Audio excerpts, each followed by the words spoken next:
We're going to be looking at solving equations. So this question here says a, so something, take away 5 is equal to 8.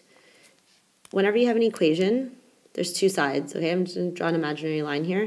Okay. There's a left side of the equation, and there's a right side of the equation. Our goal is to isolate a. I want to know what a is equal to. So I just want to have a on the left side. I want to get rid of everything else, right?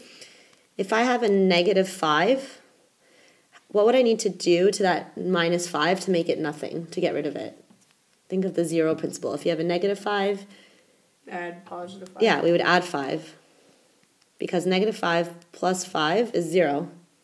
Okay, so I'm reaching my goal. I just want to have a by itself. But whatever you do to one side, you have to do to the other side. So because I added 5 here, what do I have to do here? Add 5. Good. Okay. So I'm left with a equals 13. Yep, 8 plus 5, which is 13. Okay, and we can check. Well, the original question said a number take away 5 is 8. If that number is 13, is 13 take away 5, is it 8? Yeah.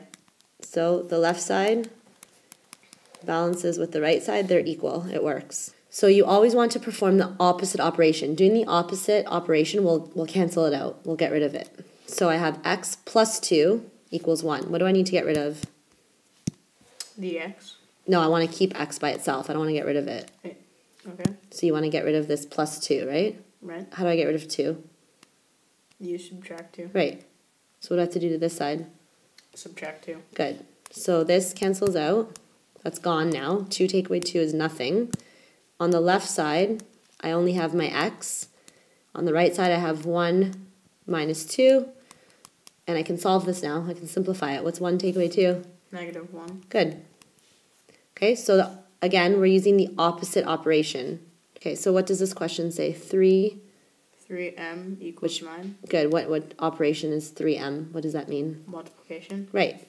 3 times something is 9. What's the opposite of multiplying? Dividing. So instead of multiplying by 3, I need to divide by 3. So what do I have to do to this side? Divide by 3. Right. And the reason we say that this cancels out is because 3 divided by 3 is 1, right? Right. If I put a 1, if I say 1m equals 9 divided by 3, which is 3, right? 1 times anything is still that value. Putting a 1, multiplying something by 1 doesn't change the answer. So this is m equals 3. Okay? Okay, so in this example we have n divided by 3 is equal to negative 2. What's the opposite of dividing something by 3? What's the opposite of division? Multiplication. Right. If I multiply this by 3, that's going to cancel out because really what I'm doing is 3 times n and 1 times 3, which is just n. But because I multiplied the left side by 3, what do I have to do to the right side? Multiply by 3. Good. Whatever you do to one side, you have to do to the other side. So we have n equals negative 2 times 3. What's negative 2 times 3? Positive times a negative is Negative 6. Good. And again, we can check.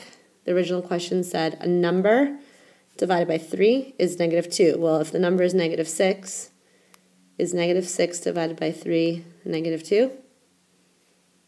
Yes. Yeah. So negative 2 equals negative 2. Left side equals right side. It works. So, good. Made with Doodlecast Pro.